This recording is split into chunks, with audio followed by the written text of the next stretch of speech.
Good evening. I hope everyone is safe and cool during this week of extreme heat here in Mountain View, California, normally a very cool place to be. We hope the power stays on through the duration of this evening's webinar. We have learned that there may be rolling blackouts, so if we are disrupted, that's the way it'll be. We'll try to reconvene later. To be respectful of everyone's time, I think we'll go ahead and get started. Welcome to the SWAN City Council Candidate Forum. Hello, everyone. My name is Jonathan Davis. I am a steering committee member of the Shoreline West Association of Neighbors, and it's my honor to facilitate tonight's discussion. There are 5 candidates running for 3 city council seats, and all were invited to participate this evening. We hope this forum helps people to be better informed voters and to learn more about the candidates who are on the ballot for the November 8th election. Our neighborhood association, the Shoreline West Association of Neighbors, or SWAN, was formed in 1994. SWAN is one of about 18 neighborhood groups that's recognized by the City of Mountain View and supported with grant funds from the Community Development Department. Shoreline West covers a diverse and vibrant population, a community that's bordered by Shoreline Boulevard, El Camino Real, Escuela Avenue, and Central Expressway, or the train tracks. To find out more about SWAN and Shoreline West, please visit our website, shorelinewestmv.com. And we have content in both English and Spanish. This forum is being recorded and will be posted for replay on the SWAN website and maybe other channels later. I'd like to thank all the candidates for taking time to talk with us and all the residents who are joining us this evening. I'd also like to thank the Mountain View Mobile Home Alliance for sharing their timer technology, and particularly the SWAN Steering Committee for organizing the event this evening and working behind the scenes to produce it. Let me just give an overview of how things will work tonight. We have a timer window, which you'll see at the top of your screen. To be fair to all the candidates, we'll be very strict about time limits. The timer will indicate the maximum amount of time allowed for each respective question. Typically, this will be 90 seconds, a minute and a half. I'll also specify the amount of time when I ask each question. The timekeepers will mute the speakers when the time is expired. And I apologize in advance if that seems abrupt or if we're cutting people off.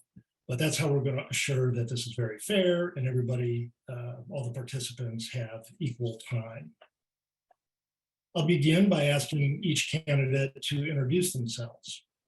Then we'll have a series of questions that are developed by the SWAN Steering Committee with input from the SWAN residents. We will randomize the order of speakers for each question. We may have time for additional Q&A after the prepared question. If you'd like to submit a question to the candidates, please type it into the chat function. And that should be at the bottom of your Zoom screen in the menu at the bottom. You might have to move your cursor around or enlarge or reduce your screen to see that.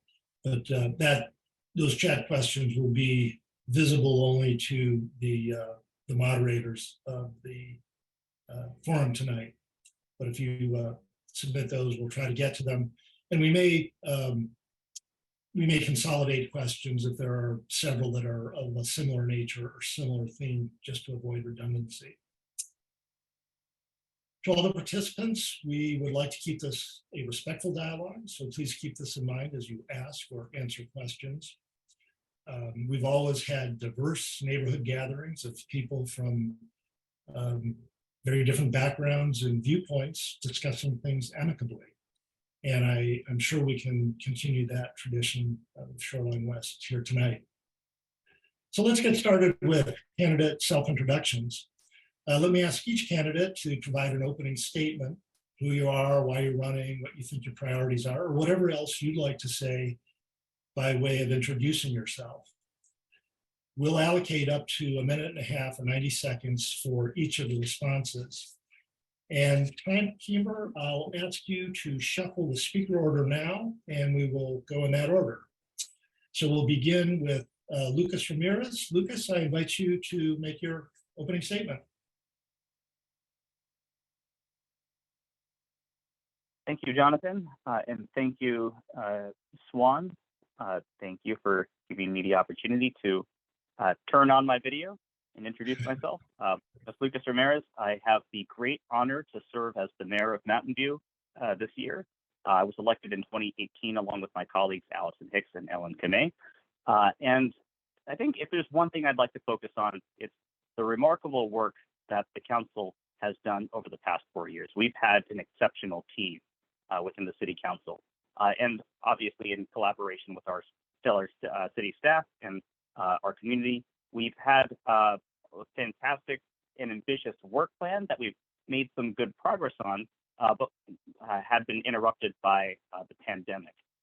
And though we weren't able to achieve everything that we had set out to do in June 2019, we did a lot of remarkable work also in the immediate aftermath of the pandemic to provide relief and now in recovery, in supporting families who were hit hard economically and also businesses that were struggling to remain open. I think hopefully we'll have an opportunity to speak more at length about some of the specific details, but I've just been very honored to serve with this council, and I hope to have an opportunity to share a little bit more about our work and my priorities over the next couple of hours. Thank you.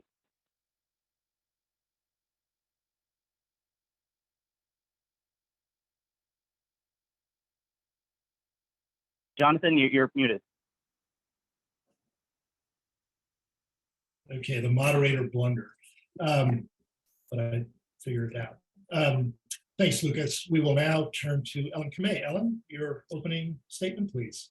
Great, thank you. Good evening, everyone. My name is Ellen Kamei.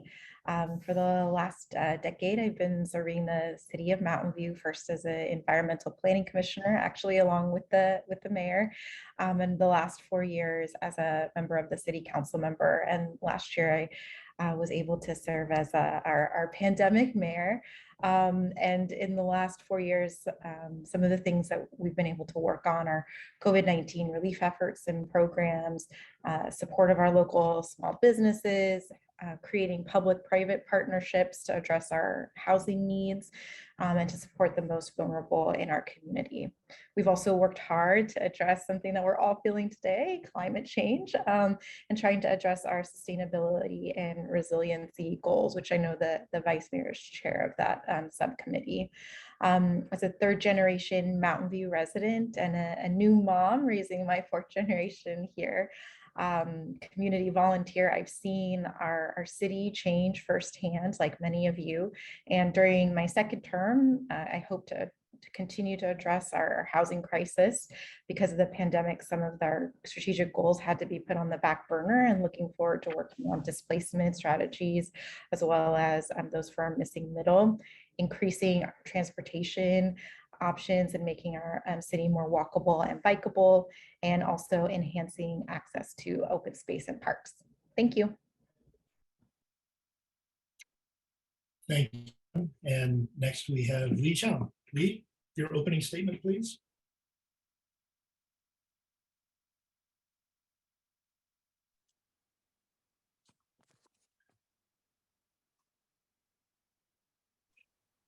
Hello, sorry, I was challenged a little bit for, my name is Li Zhang. I'm probably the fresh face for everyone here. So I lived in Montana for over 21 years now. I immigrated into the States roughly a little bit over 30 years ago, for seeking really new opportunities to live my best life in the United States. Since then, I really fell in love with the city for its diversity, progressive, and high quality life. My husband and I have been raising our son while working in the tech and science sector for most of our career and being involved in the community service. This is my little introduction of me. So Since I'm new, I just give a little bit more background of me. So I graduated from UC San Diego with a PhD in chemistry. And subsequently, I obtained MBA in financial engineering from UC Berkeley. So I've been working in the financial industry in the past 15 years. So I'm running the city council because I was inspired by the first Chinese Civic Leadership Academy I attended at City of Mountain View. I'm really inspired to run so I can bring fresh perspective to the decision-making progress. I will use my expertise and skills to listen to our neighbors, work collaboratively with all stakeholders. Okay, thank you very much, Lee. As I said, we're going to be strict about the time, but thank you very much for your comments. And we'll now turn to Allison Hicks for your introductory comments. Hi, everyone. My name is Allison Hicks, and I'm currently the Vice Mayor of Mountain View. I've lived in our city for over 20 years, raised my 2 children here, and sent them to our public schools. I ran for council 4 years ago because clearly Mountain View is growing, and I wanted that growth to be good growth. I have a master's in city planning from UC Berkeley, and I've helped plan affordable housing, green schoolyards, walkable streets, and revitalized downtowns. So I've experienced planning all the kinds of things I think we want for our city. The past 4 years on council have been difficult with the pandemic and excessive heat, but I'm proud of our council team and proud of our accomplishments.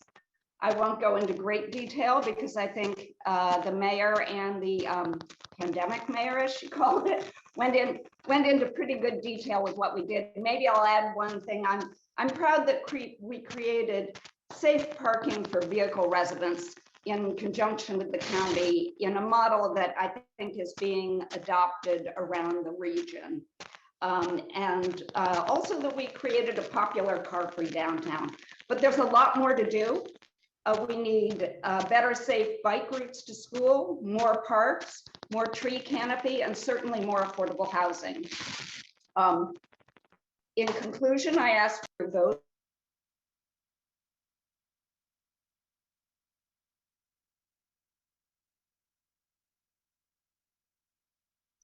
Okay, Allison, thank you very much for your comments.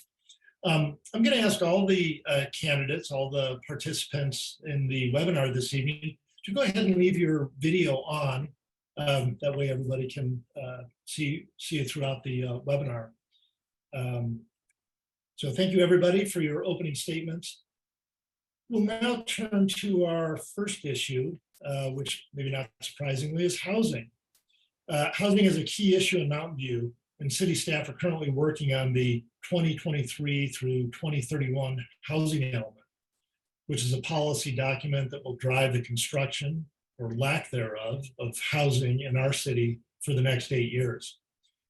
The city council will vote on adopting the housing element on December 13th after newly elected council members are sworn in. Some residents are concerned that greater density associated with planning goals has a negative impact on the quality of life, traffic, parking, infrastructure, schools, open space, etc. So the question is, how much housing is enough or not enough or just right for Mountain View? What is your stance on housing growth and maintaining the high quality of life in Mountain View? And if I could ask the timekeeper to again shuffle our list of participants. Lijian, we'll start with you.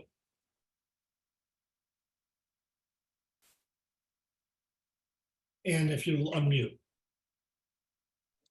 Okay, actually, this is my major concern, and that's one of the major reasons why I wanted to run for city council. After I was observing the city council meeting on the housing element review, as well as went to old R3 upzoning workshop, I had this unsettling feeling.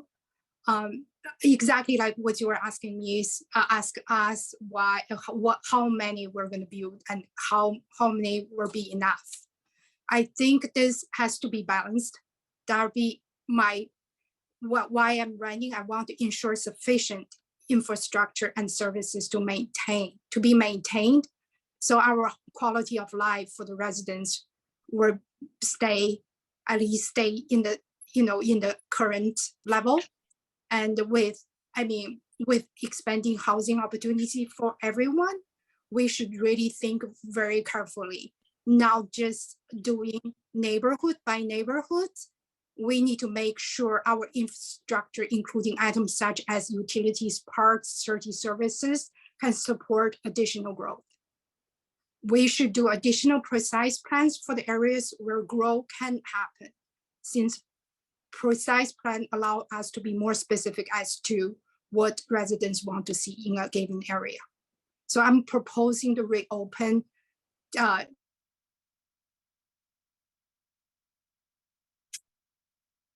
Okay, thank you, Lee. Time has expired. We'll go to our next speaker, which is Ellen Kamei, and let me know if I need to repeat the question. Great, thank you. I tried to take notes. I think when my stance on housing is with this question, I feel like it's an opportunity. And I really think some of the other things that we're discussing, complete streets, more parks and open space, creating more walkable, bikeable communities, safe routes to school, are things that are part of the conversation when we're discussing housing. And so for me, I think that it's important to make sure that we're having great community engagement, which we're starting to see more and more, making sure that we're hearing from all residents in our community. When we've been talking about our kind of guiding principles, we've talked about how Mountain View is a community for all.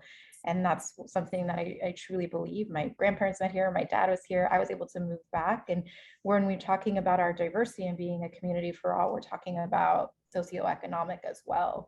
And so some of the programs that were mentioned, safe parking, looking at more affordable housing, are things that can be part of the discussion.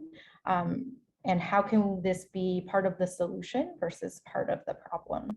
Thank you. Thank you, Ellen. We'll let our timer expire there, and we'll turn to Allison.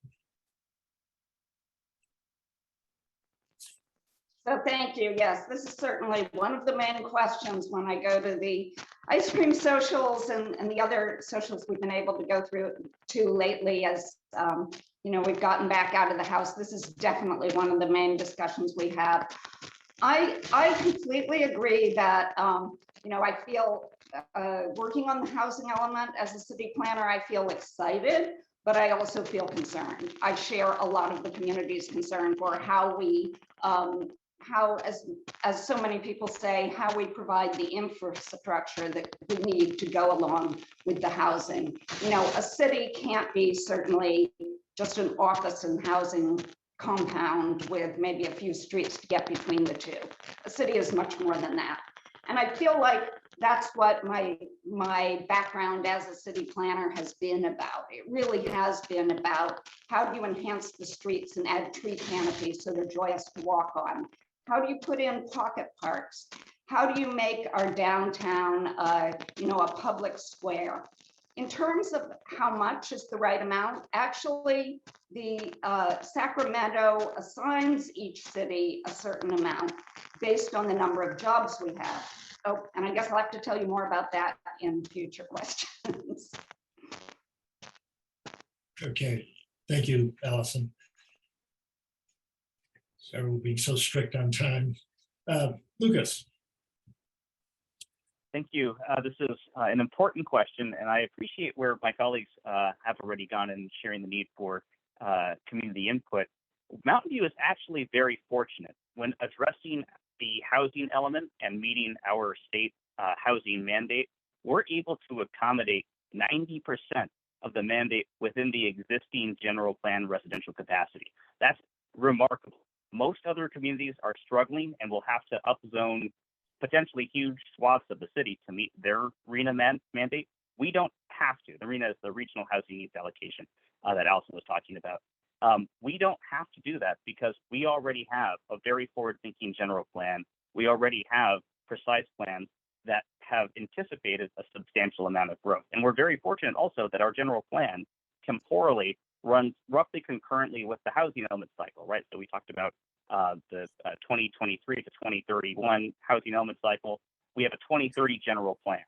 So we don't have to do as much upzoning as Palo Alto, Los Altos, many other communities may have to, because our general plan already provides the residential capacity that we need, along with a lot of the planning that my colleagues have discussed, right? So complete streets and infrastructure, amenities, and services. We're very blessed to have such a great document in place to help us meet our housing needs.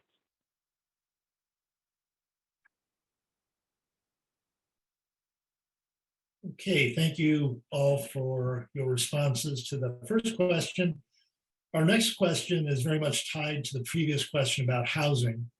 Many of our low-income neighbors face being priced out of their homes as naturally affordable apartments are redeveloped into market rate townhomes or condos. The city is also looking at updating its R3 zoning to encourage more affordable development projects with set-asides and below market rate housing. The question is, how are you going to help our low-income neighbors stay in Mountain View? And if we can shuffle the deck again. There we go. Allison, would you like to start off on that? Yes, and give me a little feedback. I've been told that my voice may not be coming through well. I'm going to move the microphone and see if that's better. So, actually, yes. Your voice is fine. There's a little bit of a thumping sound of feedback of some kind. That might be your fan, I'm not sure. But just, we can hear you fine. Okay, good. So yes, I'm extremely concerned about our low-income neighbors. My children went to Castro School before Mistral was founded. Many of our friends have had to move down to the Central Valley, so it's personal for me.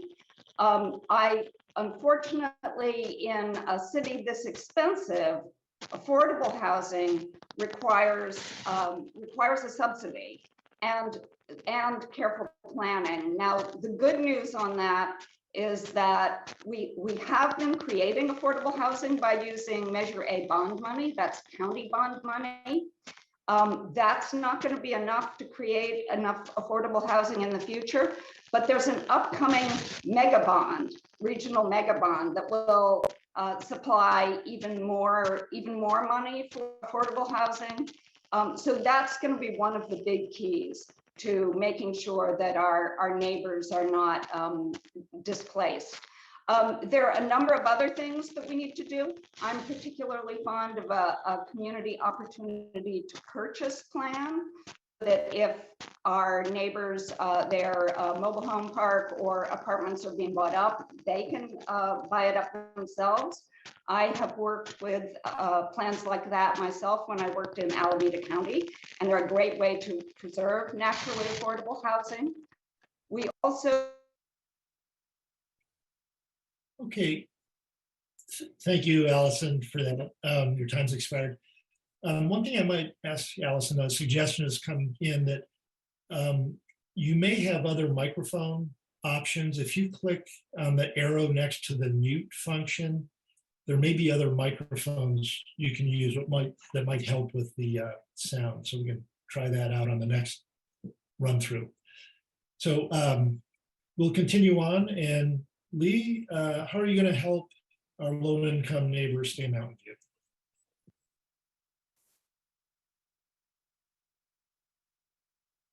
And I think, okay, there we go. Yeah, this is one of my major concerns as well.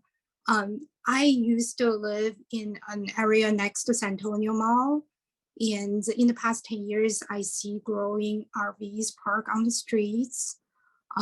That's an indication of rentals become less affordable. And as a graduate student, when I first came to the city, and the reason I chose Mountain View was because the rental was relatively reasonable compared with some vicinity cities. So I do wanted to keep the rental control if it's possible. And in addition, I wanted to do some deep dive. I don't have firsthand data yet. How about those luxuries, those affordable housing have already built, or a lot of high rises of El Camino? What are the vacancy rates for those housings are above the market rates? I do see by my little research on the personal level, I do see there are a couple hundreds available just off El Camino with above market rate rentals. I would like to see if there's anything we can do with the vacancy units.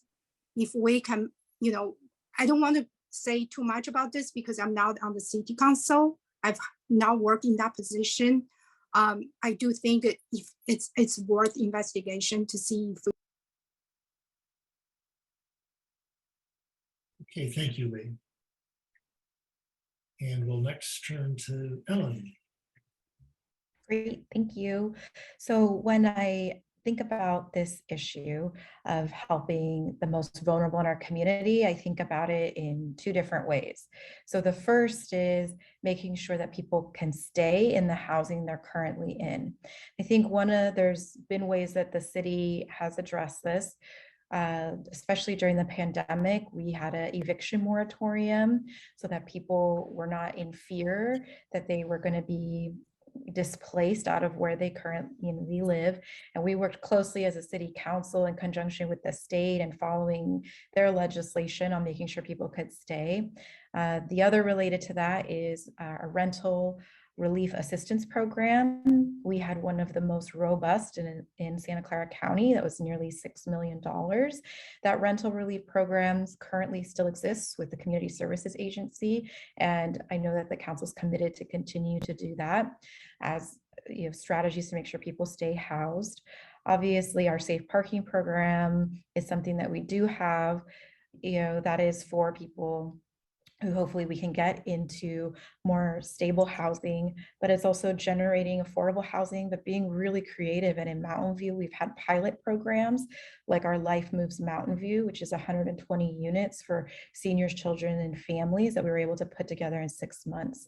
So I think it's about being innovative and continuing to push the needle. Great, thank you, Ellen. And we'll turn to Lucas. Thank you, and I'm really glad that all of the candidates are aligned on this.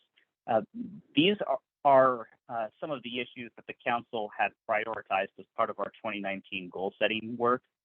Two of the items that I'm most excited about that I think will help us address this in the most impactful way are the R3 zoning district update and the anti-displacement strategy work. The latter will include things like replacement requirements similar to what state law requires right now if we demolish rent-controlled units or we demolish housing that low-income people live in. State law mandates that those units be replaced at affordable levels, but that state law will expire in 2030. And so the city council is working on similar replacement requirements. The other challenge is almost the vast majority of the housing that has been demolished where people have been displaced, all of that's on property zoned R3. And the type of housing that gets built right now when those units have been demolished is housing that is not affordable or accessible to low-income communities. Generally speaking, our development standards right now incentivize row house development. And that's important, but it's not the type of housing that is accessible to most people. So the R3 update will allow us to fully implement the anti-displacement strategy and also help produce housing products and housing types that are more affordable to moderate and hopefully lower income communities. All right, thank you very much, Lucas. I think that's everybody on that question. Some of these questions have citywide relevance. Some that we've solicited are really focused on our Shoreline West community. This next issue is our Shoreline West bike and pedestrian safety. We have upcoming housing development in or bordering Shoreline West. There's a new project on Genoa Way, another on Escuela and Latham, and a Villa Street project. Most of these projects are near Castro and Mistral elementary schools and Latham Preschool. Many of our neighbors also attend Landell, Stevenson, Graham, and Los Altos High School. We live in a neighborhood full of children who walk or bike to school. The question is, how do you propose making routes to school safe for Shoreline West families, both in the short term, during construction, and long term? And if we could shuffle the deck. And we'll start with Ellen Kamei. Well, there's two different programs that the city has put forward to address this issue. One of them is in 2019, we adopted what's called a Vision Zero policy. So working to make sure that we reduce all conflicts, deaths to zero by 2040. And so we have several projects that are in the pipeline through our capital improvement program to help make sure that we address these. The other is working in conjunction with our school districts on our Safe Routes to School program. I think we, a couple months ago, I believe it was April or March, we had a community meeting with a lot of input, especially after the unfortunate tragedy that occurred, and are trying our best to make sure that we are meeting our riders where they are. You know, a lot of times perhaps we make decisions on how we think people should get to certain places, but they like to get there in different ways. And so I think that feedback has been really critical in terms of making sure that we're keeping people safe and making sure that we are creating infrastructure that people will use and utilize and make sense to our everyday riders as they are making trips. And we have been looking at eliminating parking and in having greater sidewalk. And Okay, thank you, Ellen. And next, Lucas. Thank you, and great and important question. So I agree with what Ellen just shared. I think those are important programs. Some additional work that the council has approved include a road diet or lane reduction on California Street to implement protected bike lanes.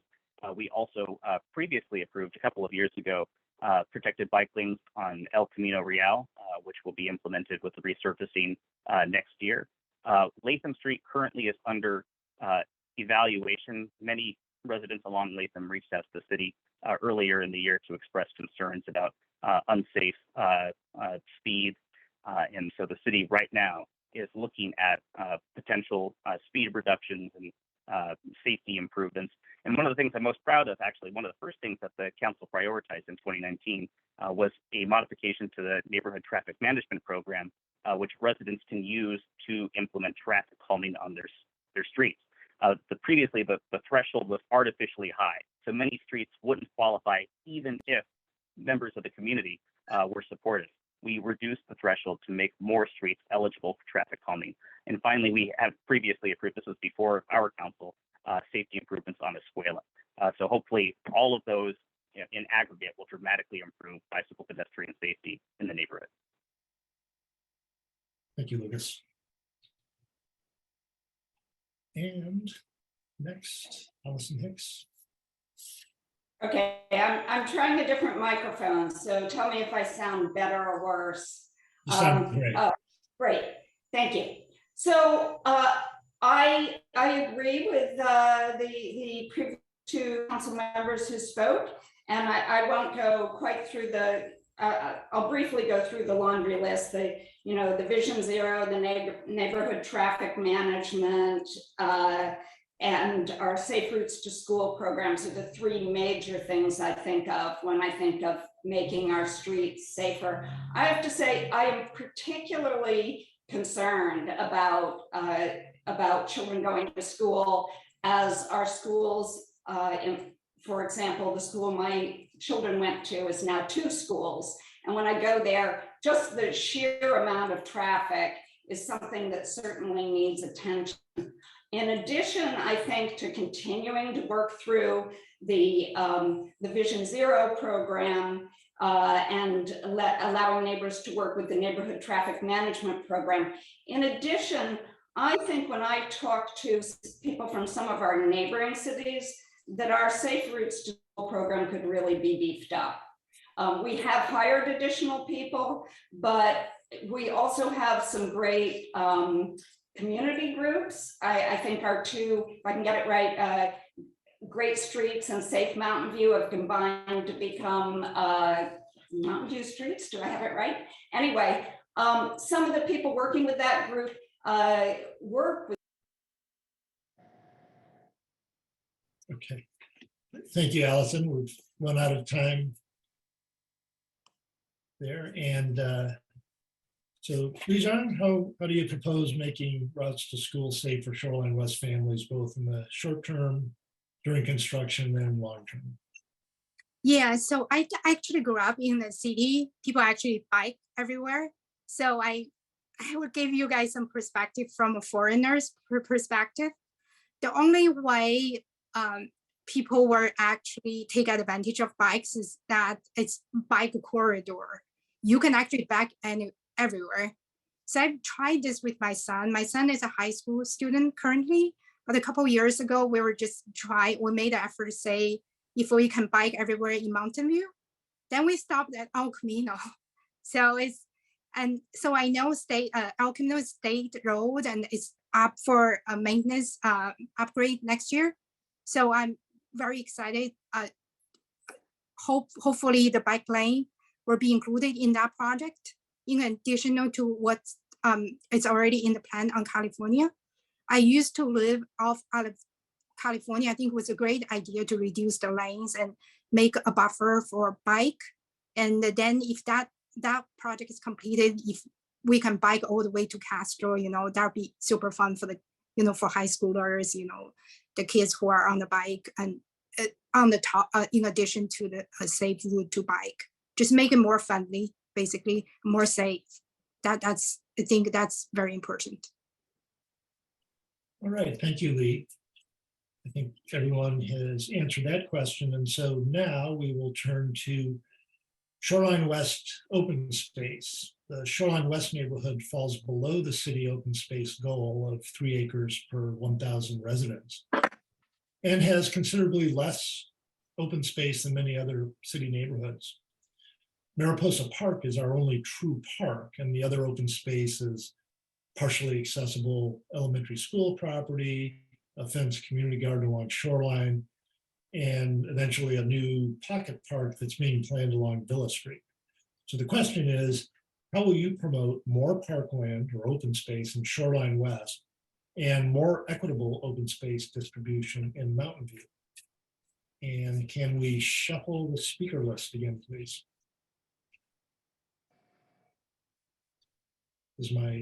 There we go.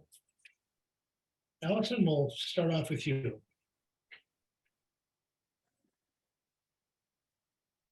Well, this is certainly, I think, as we develop, one of the most important things that we can do. In particular, I want to hear from residents of the neighborhood.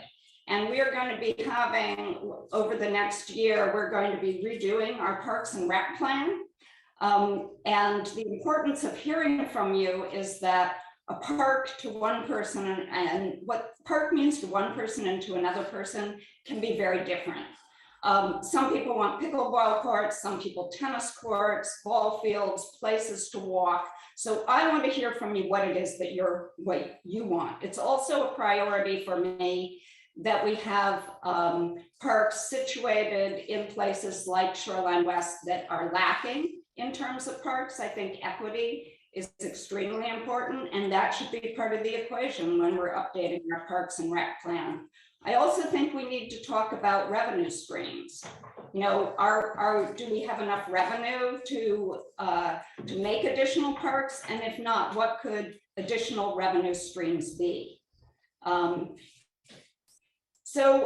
Lastly, I guess I'd like to say that this coming Tuesday, one of the items on our agenda is going to be the scope of work for how we look at our Parks and Rec plan. And I would like to see all of you there so that you can comment on exactly what you want to see over the next year. Very good. Thank you, Allison. And next, Ellen Kane. Thank you. Well, I feel like if I've learned anything in the last, 28 months that we've been in the pandemic, it's that we've been getting a lot of feedback as a council and as a city on people wanting more parks and open space. So I just to dovetail off of what the vice mayor said, we have our Parks and Recreation strategic planning meeting that we'll be having. Our kickoff meeting is actually next Wednesday. It'll be held online. So encourage everyone to attend to provide their feedback. But I think that's from hearing directly from residents. And so I just want to make sure that we are listening and we want your input. And council has tried to reaffirm our commitment to parks and open space. When we look at development, part of what comes with that is looking at park fees. And we have held a staunch stance that we don't want what are called park in lieu fees. We want the open space and we want the dedicated land. And we've held that line very tightly because we know that residents want that access. We also have, new community groups who have talked to us about creating green linear paths. So increasing our tree canopy, and as we're making our community more walkable and bikeable, making sure that we have kind of green networks to get around. And I know that that's something of interest. Thank you, Ellen. You have to wait for the timer to catch up to us. Next, Lucas, how are we going to promote more parkland in Shoreline West and more equitable open space distribution in Mountain View? Thank you. Another important question, and I'm happy to follow my colleagues because they've already shared a lot of what I would say. I think we have two primary tools, and as Councilmember Kamei alluded to, the two most powerful have been the requirement to dedicate land when redevelopment occurs. So that's how we're ending up with the pocket park on Villa. There's the broader multifamily development, and a portion of that land is being dedicated to the city for the construction of a new park. And then, as Councilmember Kamei also alluded, in lieu fees, which we can use to acquire new land. The challenge with in lieu fees is they lose purchasing power over time, right? So you get the fee, and then maybe 2 years later, you have an opportunity to acquire a park because you've amassed enough money to do so, but the cost of land has gone up enormously. We don't have enough funding for the acquisition of land and also the construction of new parks. So as Vice Mayor Hicks had alluded to, we're working on a parks and open space or parks and recreation strategic plan to help identify new funding sources and strategies to help increase open space. So I still believe that when redevelopment occurs, we should, as Councilmember Kamei alluded to, require the dedication of land. But I think we will need new funding sources, including fees on commercial development to help us acquire new space, and then potentially looking at a bond measure or some other infusion of funding for major acquisitions of land. Great, thank you, Lucas. And I believe that leaves Young. So how will you promote more parkland in Shoreline West and more equitable open space distribution in Mountain View? I have to say, the people before me said most of everything I could ever said. I did went to your neighborhood ice cream party in Mariposa Park, and I really like that environment. So as everyone already alluded over here, there just really no open space. A lot in the north of Shoreline. It's not just your neighborhood, also Mount Loma. So I think a lot of park, we only have park, the majority of the park space is actually south of El Camino. So it's now, I don't know how to address this. And I would agree with all the council members. We will have to create certain fund or bond to have additional equity, funding to create additional open space and green space for your neighborhood. Okay, thank you, Lee. We're gonna dig a little deeper on this. This theme is called biodiversity, but is a little more focused on the urban forest. Council members have often express the virtues of green space and tree cover, yet Mountain View is losing large and heritage trees at an alarming rate, and for a number of city projects. Our residents are increasingly vocal about preserving and increasing our urban forest for environmental, aesthetic, and quality of life benefits. So the question is, how can the city grow Shoreline West's urban forest and biodiversity? And we will once again shuffle our speaker list. And Ellen, you get to start us off again. Okay. Well, I feel like this is a direct conversation that we had about both of these topics at last Tuesday's council meeting. So we'll start. Oops. What should I do? We can hear you now. Okay, good. Keep going. Okay. So we set our biodiversity plan last council meeting last Tuesday. So we have prioritized it as a council, looking forward to hearing back on what the staff and the consultants have to say on that. Related to heritage tree removals, we've also, as a council, received a lot of feedback, and my suggestion, and I believe this is something that we're going to be able to prioritize, is looking at, as part of our parks and recreation strategic plan, a carve out on how we want to preserve our heritage trees. Right now, a lot of our precise plans allow for the removal of heritage trees.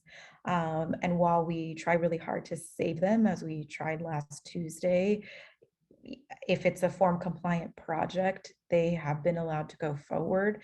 And it tends to be a 2-for-1 replacement of the tree that gets removed. But we all know that that doesn't make it better, because the amount of time it takes for those trees to grow is quite a long time. So I suggested at last Tuesday's meeting to look at a heritage tree ordinance. I stand by that. I think we've received a lot of feedback. So I'm hopeful that with the biodiversity plan going forward last week, as well as looking at a heritage tree ordinance, we may be able to address. All right, thank you, Ellen. Next, we will hear from Allison. Yes, I feel like I say this at the beginning of every question, but this, you have good questions. This one is very important to me as well. And it's something that I, along with, you never do anything alone on council, along with other council members, champion to put in our strategic priorities for council. So we will be, over the next year, doing a biodiversity strategy.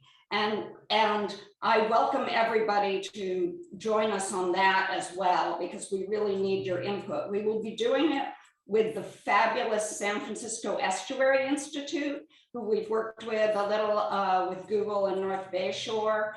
I can't say enough about them. We will be doing it in conjunction with some of our other planning that we'll be doing over this next year. Our urban forestry plan, our parks and rec plan, and I agree with Ellen that we should have a heritage tree ordinance. All of those work together. And one of the reasons this is so important is that cities like ours are places where we can really save our biodiversity. Maybe I'll have time to say that. I see my time's coming to a close. Maybe I'll have time to say more about that in another question. Thank you. Thank you, Allison. So how can we move on West urban forest and biodiversity? Lucas, you want to take a swing at that? Yes, please. And once again, I have the advantage of following my colleagues, so I'll echo a lot of the similar sentiments. As Councilmember Kamei and Vice Mayor Hicks alluded to, we are working on a biodiversity strategy that will include comprehensively an evaluation of the community tree master plan and additional opportunities and strategies to preserve and enhance tree canopy. But also, as Councilmember Kamei alluded to, I think we need to review our development standards, which often incentivize maximizing the build out of a lot And when you do that, again, as both my colleagues had alluded to, heritage tree removals become necessary. And the heritage tree ordinance right now allows the removal of trees when they fall within the building envelope of proposed construction. So when we have redevelopment like 1555 West Middlefield is a great example of this, 5.5 acres, 115 row houses, almost complete lot coverage. And so I think it was 55 heritage trees had to be removed. We don't need to do that. You could develop a portion of that 5.5 acres with housing and retain most of those trees. But the development standards that we have when the redevelopment occurs doesn't allow for that. So it's both the biodiversity strategy and looking at our own zoning and development standards. Thank you, Lucas. And I think that leaves Li Zheng to answer the question of how we'll grow the urban forest in Shoreline West and create more biodiversity.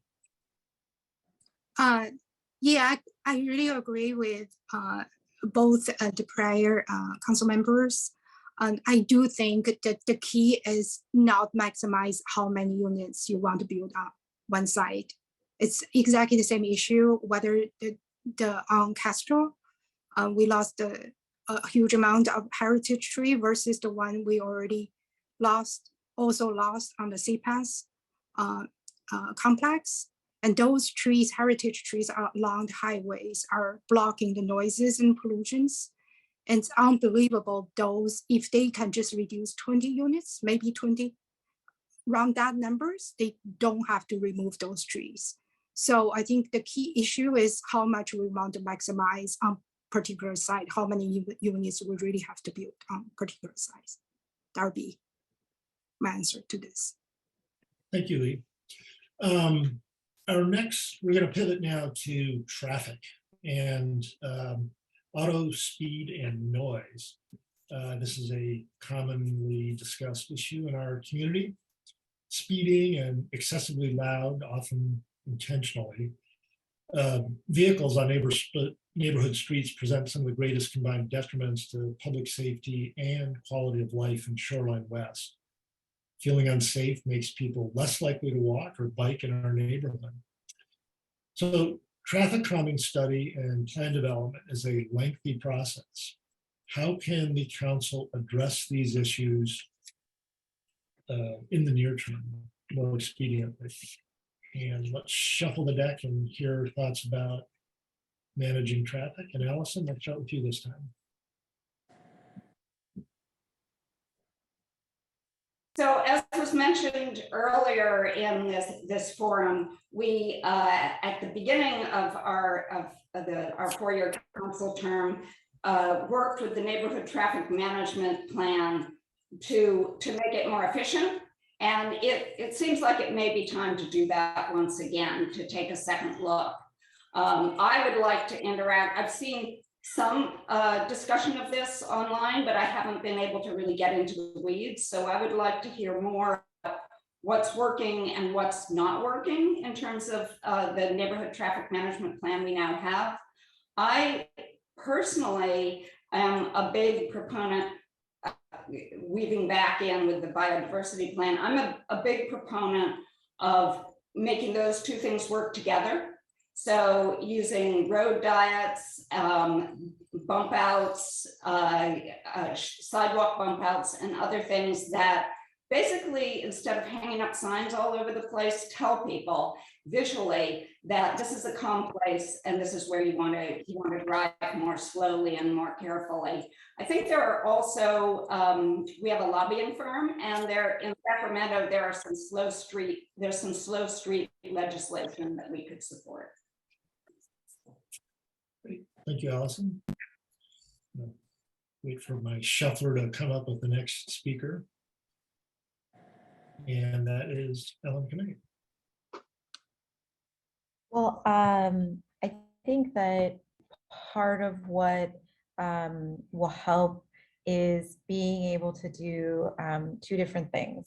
One is we have, I think I mentioned earlier, we have a capital improvement plan that we review as a council annually. And so it does it in short-term projects and it projects for 5 years out. And so because of the, unfortunately, because of the pandemic, a lot of these projects were not able to have the people power to go forward.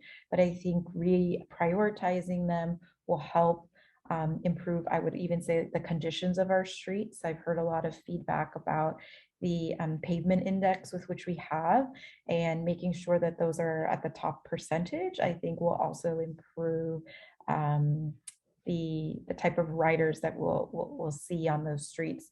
But I think it's about what I'd call shifting from maybe being as car centric and talking a little bit about some of the prior questions, which is becoming more a walkable and bikeable community, because we can create more infrastructure. So for example, when the mayor was talking about El Camino, we have not only prioritized protected bike lanes, but we also have 3 intersections that we are working on bicycle and pedestrian infrastructure so you can safely cross. So I think it's about how the puzzle pieces fit to kind of move these forward.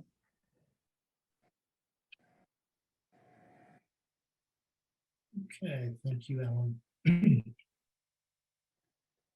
Lucas, how's the council going to address the issues of traffic speed and noise in Shoreline West? Thank you. And once again, I don't have a whole heck of a lot to add. We did talk earlier about the update to the neighborhood traffic management program, which makes it easier for neighborhoods to organize and demonstrate community support for traffic calming, which I think will go a long way in addressing some of these concerns by just physically slowing down. So there are engineering solutions that physically slow down traffic. We could also work with MVPD to increase patrolling where there are routine violations. I know we've heard a lot, again, from residents along Latham in particular, where I live at the corner of Del Medio in California, very similar types of problems with speeding and excessively loud vehicles. So if, as Vice Mayor Hicks had said, we need to make another tactical update to make it a little bit easier, I think the council would be very open to considering an additional update. And then also, as Councilmember Kamei alluded to, we are open to specific capital improvement project ideas from communities. So if there are specific intersections or streets where the neighborhood traffic management program isn't producing the desired outcome, you can always go to the city council and share your concern. And a good example of this is a pedestrian safety improvement along or to on Grant to Sleeper, where many residents in that neighborhood had appealed to the council for many years. And finally, we delivered it. Great.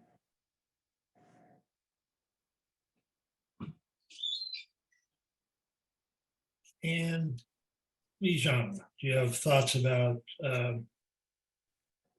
our auto speed and noise and how council can address these issues? Yeah, I cannot say I have very super great suggestions on this, but I live pretty close to Cresta, and I did see at certain point people complain so much about the noises, we put in some speed bump, and then there is 2 sides of the story. Some, one side of people like it, the other side of people really hate it because they couldn't drive as fast as they can anymore. So I do think if I'm getting on the council, I would like to get more inputs, and then I can make a more informative decision on this subject. I don't have anything to add. All right, thank you for that. I'm going to turn to our last prepared question now. And this also deals with the issue of sustainability. The Environmental Sustainability Task Force submitted an extensive set of recommendations in 2018 and urged City Council to demonstrate a commitment to leading on climate action by adopting proposals to meet our greenhouse gas targets while making the community more resilient. In 2019, the council amended its carbon reduction targets to make near-term goals more aggressive and make a substantial investment in the sustainability program. In 2020, the council passed a resolution for Mountain View to become carbon neutral by 2045. So the question is, how do you feel the city has done with its sustainability goals? And what would you do to further environmental sustainability, climate resilience, and biodiversity? And we'll shuffle the speaker list one more time.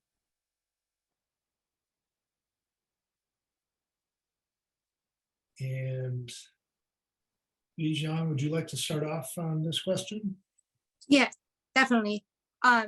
Actually, one of the reasons I was considering to join to volunteer for city are working for even for environmental planning committee where, you know, those sustainability work plan. This is actually aligned with my career goal as well. I would think we should definitely take advantage of the Inflation Reduction Act of 2022 just passed. That's the biggest bill that provide tax incentive for alternative energies, 30% tax incentive on that. We should definitely use these federal incentive to work for Mountain View. One of the things I noticed was multifamily units, and those units are, you know, the property owner don't have any incentive to put in charging for EVs. So we should somehow create some additional incentive for city-wise if it's possible, or change the building code to put in some infrastructure for charging in the multifamily rental units. And I think these are the two main things I would like to see happening. And of course, building in more bike lanes, bike safety law routes that will promote people riding bike more. And that will ultimately. Okay, thank you. Thank you for the thoughtful answer, Lee. Next, Lucas, how do you feel the city's done with sustainability goals, and what are we going to do further to further sustainability, climate resilience, and biodiversity?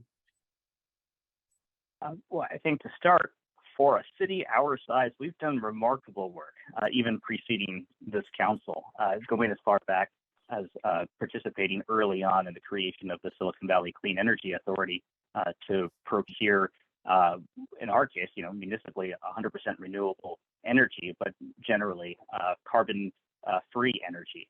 And that's essential as we implement our REACH code, which requires all new construction to be fully electric. So as buildings redevelop, we get carbon-free buildings, or the electricity provided, you know, through for appliances and sort of the normal operation of the building.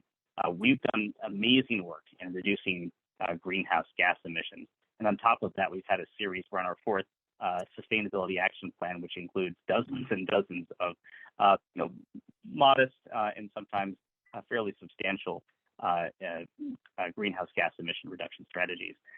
So we've done really good work on new construction. And I think the next set of challenges will be, what do we do, as Lee had said, about existing construction? How can we incentivize property owners to voluntarily move from natural gas infrastructure to electric? That's a little bit more challenging. But I think with the federal law, we'll have a lot of funding and opportunities to implement our plans. Thank you, Lucas. And then we'll turn to Ellen. How are we doing with sustainability goals, and what would you do to further our environmental sustainability, climate resilience, and biodiversity? I think it's a really exciting time. We have been, you know, thanks to our environmental sustainability task force too, I think it was 89 recommendations in 11 different categories. And so we have a really great work plan on what we can do. And one of them was hiring a chief sustainability officer and actually creating our own division and our own department. So we have a new chief sustainability officer. We have a few more people, and it's its own office, specifically being able to implement the strategies and the goals that we set out. And council reaffirmed that when looking at budget allocation and allocated, I believe, $7 million to also help prioritize these recommendations. And we knew that we had to keep doing them. I think some other things that we've been working on as a council is obviously the green building standards, the electric vehicle action plan. We have a robust sea level rise project list working with our intergovernmental partners. But we've also been able to work with the community in terms of looking at moving to cooking with electric, becoming meat free, and doing a lot of programs so that residents can feel that call to action and participate. Great.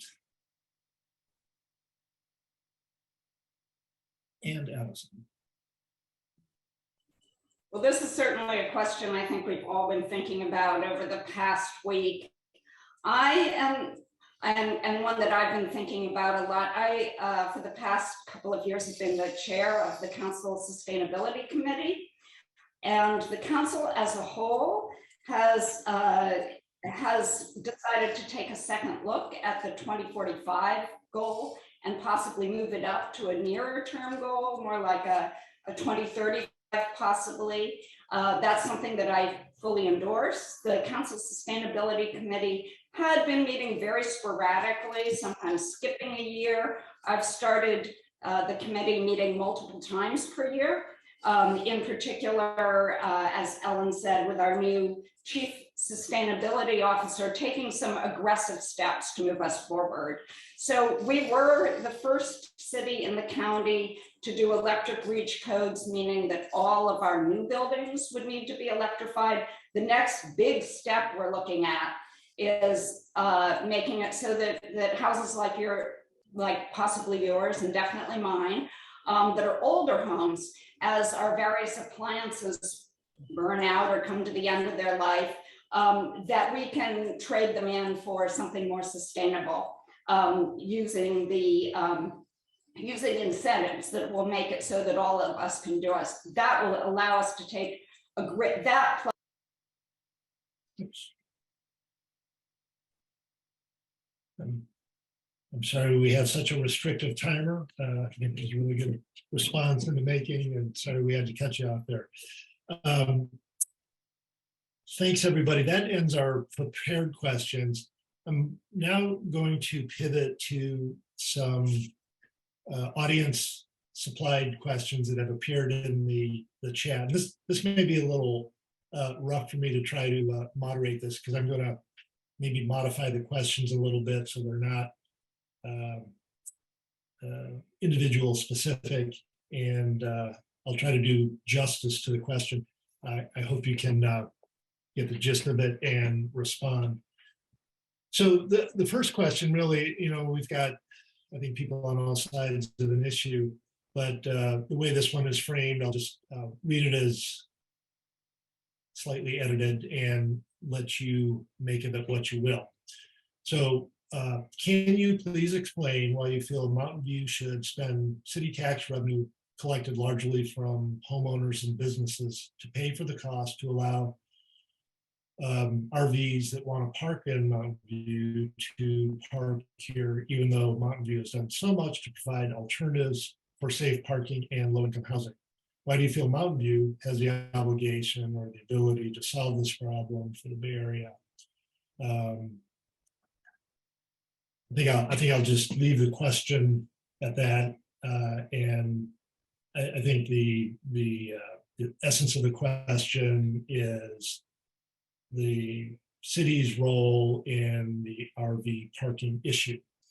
It's probably one of the hotter issues, and let's turn to our randomizing shuffling and let Lucas answer or respond to the RV question first. Sure, a complex question that I think warrants more than a minute and a half, but at the starting point, I think we do need to participate in a regional conversation about homelessness. We're not the only city that has a tremendous challenge with inhabited vehicles. I work for the city of San Jose, where there are many hundreds of vehicles and that are inhabited, and they pose very similar types of impacts to what we see here in Mountain View. And San Jose is struggling immensely to find a solution, just as we are, because there really aren't good solutions. The advantage of safe parking is we stabilize those individuals and families, provide them with case managers who can help those individuals secure jobs and ultimately permanent supportive housing, as opposed to just being on public right of way where they don't necessarily have those that stability or those services. The worst case scenario, and I've seen this happen in the context of my day job, if people are forced involuntarily to leave their vehicle, they don't disappear. And that's how you end up with encampments and tents in areas that are sometimes not where you would want those types of impacts. So I feel we do need to be sensitive to the reality that enforcement can address a portion of the problem, but longer term, we do need to help people get out of homelessness and into permanent supportive housing with the services they need to succeed. Thank you for that, Lucas. Lee, you want to address the RV issue in Mountain View and the city's role in addressing it? Yeah, I agree. It's not our city's responsibility to solve, but it's a regional issue. But they have to go somewhere, right? So if they don't park here, they park somewhere else. I do think we city should provide additional funding to clean it up. I think a lot of uncertain road now is the waste and the whatever left for the neighborhood, and that's not sanitary for the residents. When we find a permanent solution, we should have a temporary solution, at least for the environmental purpose. Have residents live around those RVs before we are able to move those RVs. Have them clean up. That would be my suggestion.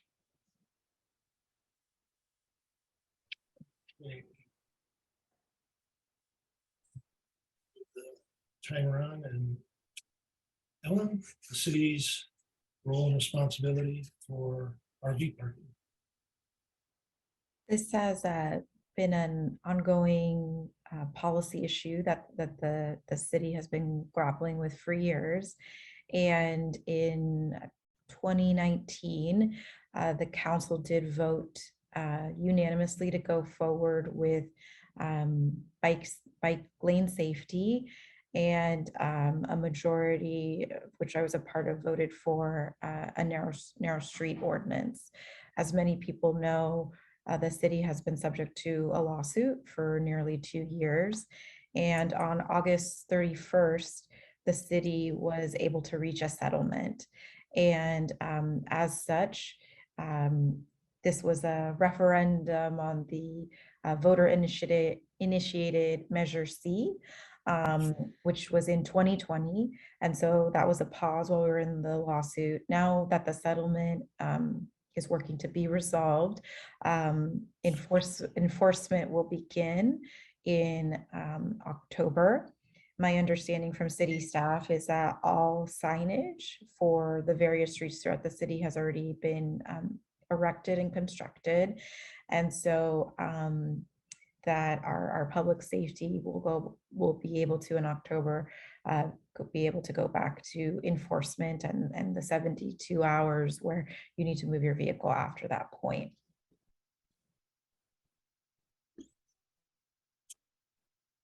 Right, thank you, Ellen and Allison. Well, yes, as the last person to answer, most of the points have been covered, but I would say that I agree with previous speakers who've said this is a regional problem. I also agree with the mayor when he said when if people are not allowed to park in their vehicles, the problem pops up in other ways. Prior to living in Mountain View, I lived in Alameda County, where there were large encampments, and also people camping out among open space paths, which made people, particularly women, not want to walk along those paths. So as an effort to prevent some of those problems, and also out of concern for some of the people, seniors, for instance, who have been able to get affordable housing, I think that what we've done in conjunction with the county is really a good model. That is what the safe parking program. And it's a good model. It was not something that we set up instantly, but I think it's a model that other cities are starting to look at and adopt as well, so that it can be not just a regional problem, but a regional solution. Great. Thank you for that. I'm going to try and get to just a couple more of these submitted questions. Some touch on issues we've already discussed, some in a little more detail, but let me try and do my best with these and see where we go. So California streets dangerous. I had seen major accident on Mariposa, California, while a driver with a green light right away got T-boned at a significant velocity. Crossing as a pedestrian and a cyclist is also a hair-raising experience. Are you open to exploring roundabouts as a specific capital improvement on California Street corridor between Shoreline and Rainstorf? So we could make that maybe a 60-second answer. I'm not sure if there we go. And did we already shuffle that? There we go. Allison, are you open to roundabouts on California? I actually live right next to something like a roundabout on Church and View, and I think it works great. I am, as previous speakers have said, I'm a big advocate of making us more human-centric, more people and pedestrian and bike-centric, and less car-centric. I know we're going to put bike lanes on California Street, but also through our Vision Zero program, our neighborhood traffic calming, and all the other plans that we're working through over this next year, whether it be biodiversity or our urban tree plan. I think that there are opportunities to, my roundabout is heavily planted, so I think that's why I bring up biodiversity.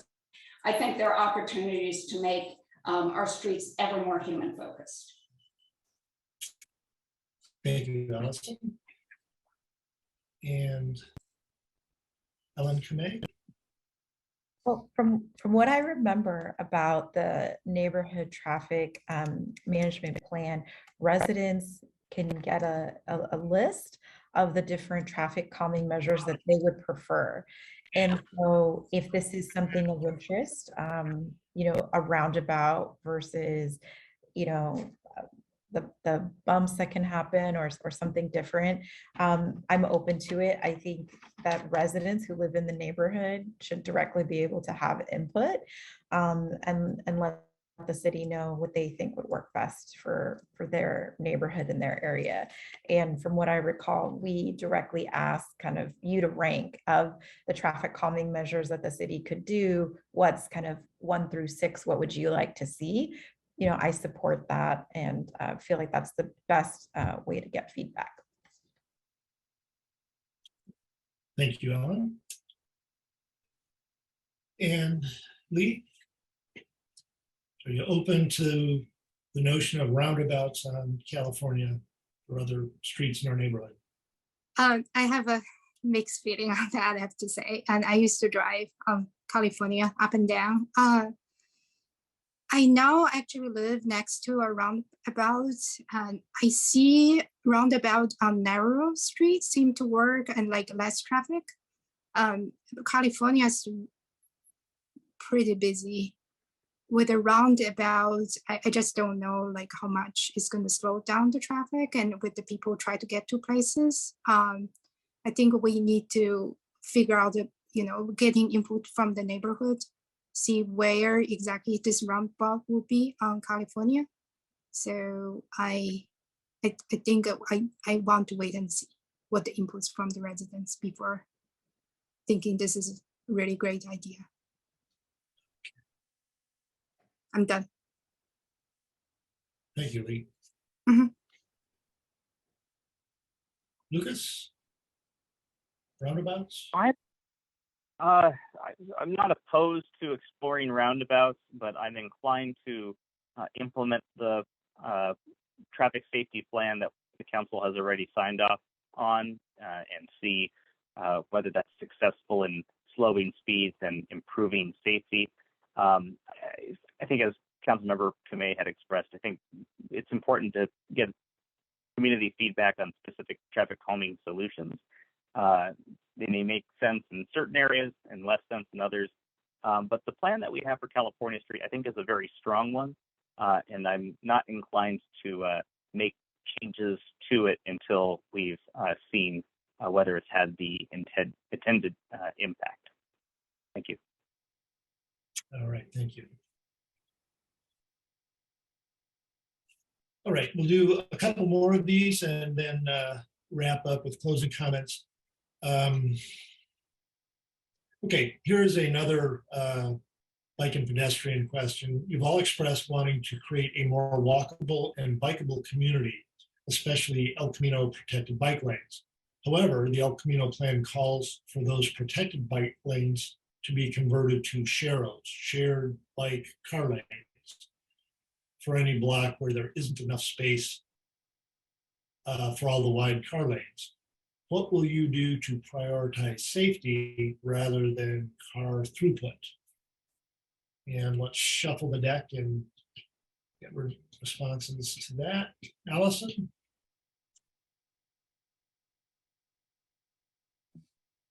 Well, I have to say, many people have told me that El Camino is not their favorite bike route for maximum safety or pleasantness of biking, that it's mostly for fast throughput for people who are maybe commuting to work. So I think that was the reason behind the SHAROs. I think that we could run it through our Vision Zero plan and see if there's a better way of handling situations like this.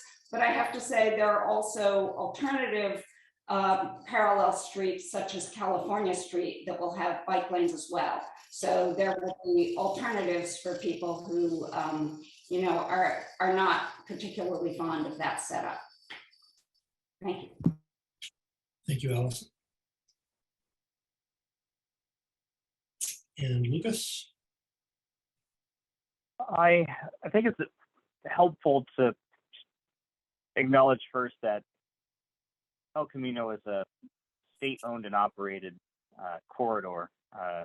It's a Caltrans facility.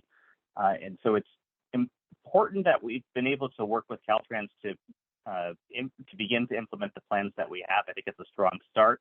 But I don't think that Caltrans will want too radical a departure from the facility as it is. So it's great that we've gotten protected bike lanes where we're able to get them, but sometimes the physical right-of-way won't allow for protected bike lanes unless we're exploring a lane reduction. We've already had to eliminate parking on El Camino.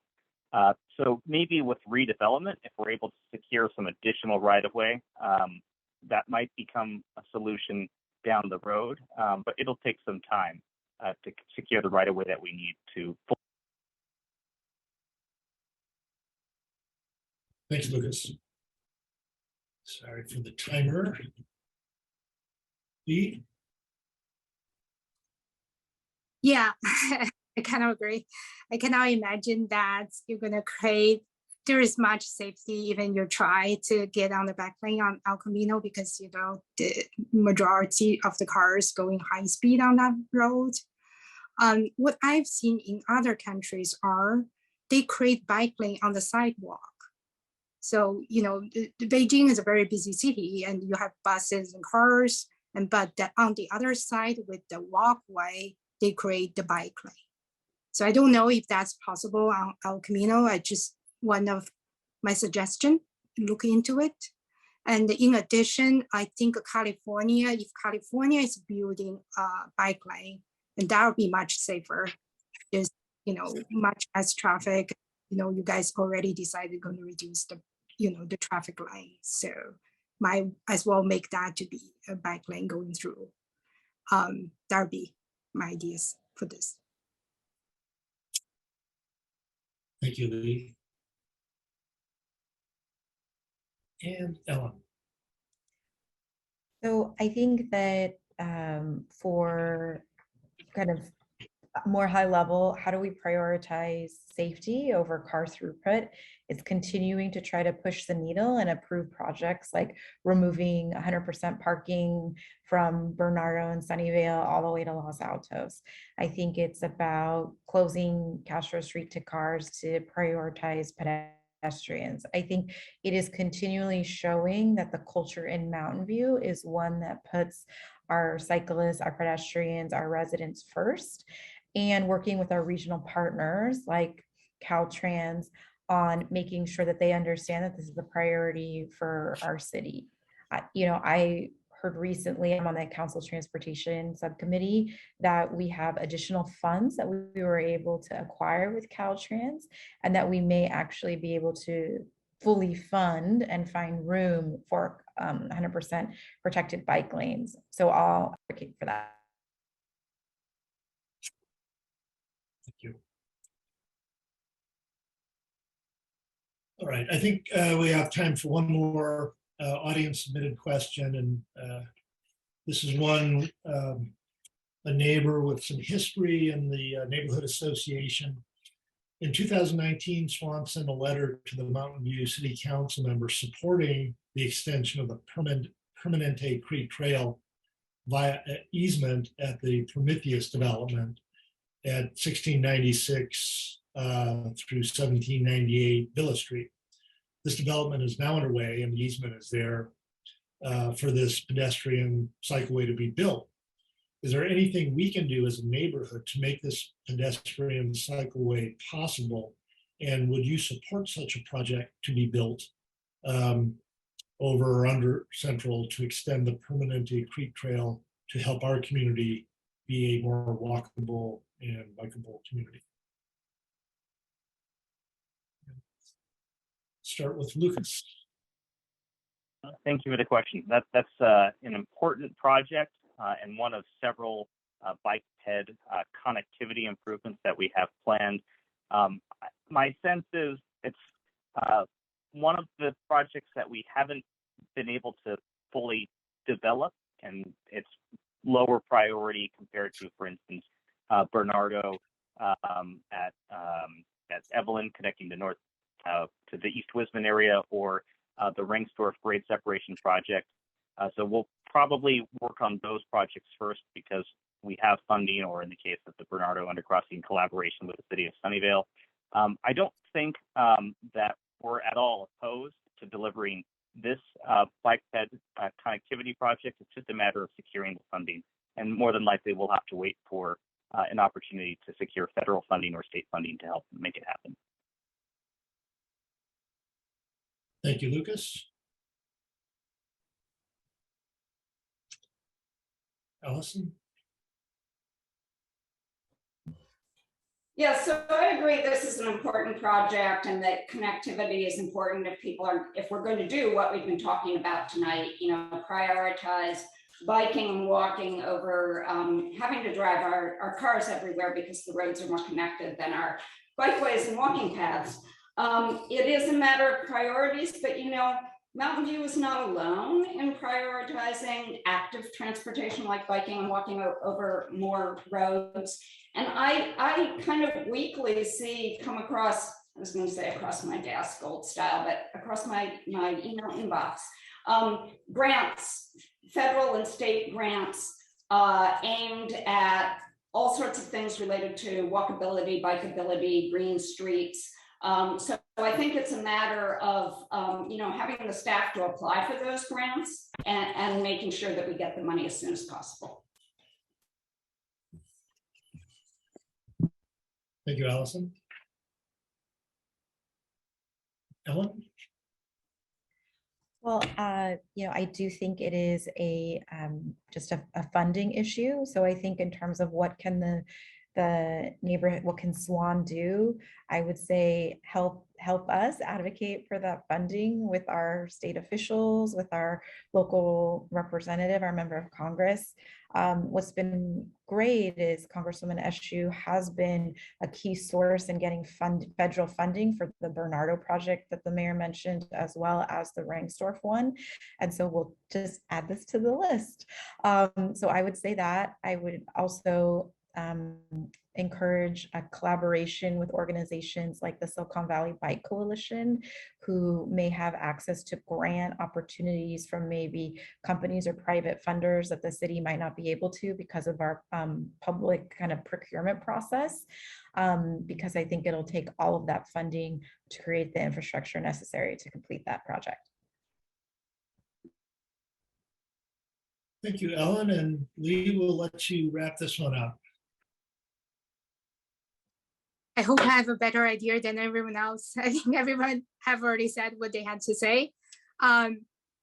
This is pretty close to Google. I wonder if we can get a sponsorship from them. So it seemed to me the funding issue. Yeah, I would definitely support it. Okay. Well, thanks, everybody. I think we've covered a lot of issues and are approaching our designated ending time. I know our community has valued getting perspective from the candidates, and I hope all of you have we've reinforced some of the issues that are important to our community by virtue of these questions. Before we conclude, I'll ask each of the candidates for a closing statement. And this can be any comment that you wish to make to clarify or expand on a topic that we've already covered, or discuss anything else that you think is important that we haven't covered. So we'll have closing comments and then close it down for the evening. And we'll do one last shuffle. Lee, would you like to provide us with your closing thoughts for the evening? Yeah, I do. I think I haven't expanded more on, why I want to run for city council. There are a couple of things I do want to see happening. In the content of sufficient infrastructure and services to maintain high quality of life are a couple points I want to make is provide, number one, as everyone already alluded to earlier, we do need ample park space in neighborhoods. We want to focusing on the areas park are deficient, create a biodiversity as what city has already been started doing it. Especially I want to support the wildlife. Also, I would like to analyze service needs and the resource in light of anticipated city growth, especially in public safety, public works, neighborhood recreational programs, and water.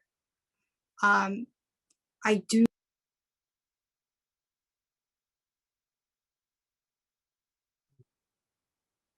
Thank you, Lee. I'm sorry if my cat is also wanting to chime in on the answer to that. Pardon, Bernie. Lucas, closing thoughts. First, thank you, Jonathan, for moderating. Thank you, SWAN, for the opportunity to join you. Great questions, great discussion. I hope it's been helpful to all of the participants in this forum. I think the only thing I would want to say at this point is one of the things I'm particularly proud of is our council is very accessible. I've heard from many residents, we've got 7 members who are elected at large. Sometimes one member of the council may be more in line with how a resident feels about a particular issue, but all of us are accessible. All of us want to take the time to hear from you, meet with you, have a little bit more than 1 minute or 1 minute and 30 seconds to talk about some of these complex issues. Please reach out if you have any other questions or any other concerns. We want to hear from you, so please reach out, and I know my colleagues and I will be happy to share thoughts in greater detail. Great. Thank you very much, Lucas. And Ellen. Well, I just want to echo my thanks to all of you. I think there are a lot of things that we could be doing on our Wednesday night, and just appreciate that you're giving some of your precious time to spend with all of us. It's an honor and a privilege to serve as a council member and to have served as mayor last year. And I want to thank all of you. A lot of the programs and policies that we discussed tonight have been made possible because of our residents, because of the compassion that we have for helping the most vulnerable in our community to be able to push the needle and be innovative, try new things. One of the things we didn't necessarily get to talk about was we created a guaranteed basic income program called Elevate Mountain View. We are looking at another interim housing site called the Crestview Hotel. I think there are a lot of things that make Mountain View really wonderful, and it is the diversity of our community and that all of you have a direct say in what makes our community wonderful. So thanks. Thank you, Ellen. Allison, a closing statement, please. Yes, I wanted to thank you all for inviting us into your homes tonight, and thank the moderators for spending the time organizing this. Zoom is so convenient. The only problem is that we usually after an in-person forum, we get to chat about of course, the time allotted to us during the forum is very short. And there were a number of questions that I wish I could talk to you about at length. So you, as other council members said, we are accessible. You can email us. I hope to see you at other forums. You can also go to AllisonHicksForMountainView.com and either write to me or see in more detail some of my answers to your questions, because many of the things that you raised tonight are my priorities and are on my website. And remember to vote on November 8th. Great. I think that's everybody. Listen, I'd really like to thank everybody for joining tonight. Thanks to my fellow neighbors and the SWAN Steering Committee for your interest and your contributions to our diverse community. I'd particularly like to express a really deep appreciation to all the candidates for your thoughtfulness, your consideration in speaking with the Shoreline West community this evening. I know this is campaign season and you've got a lot of these lined up, so we really thank you for your time and particularly your dedication to this great city of ours. So with that, I will now conclude our Zoom forum on behalf of the SWAN Steering Committee. Thank you and good night.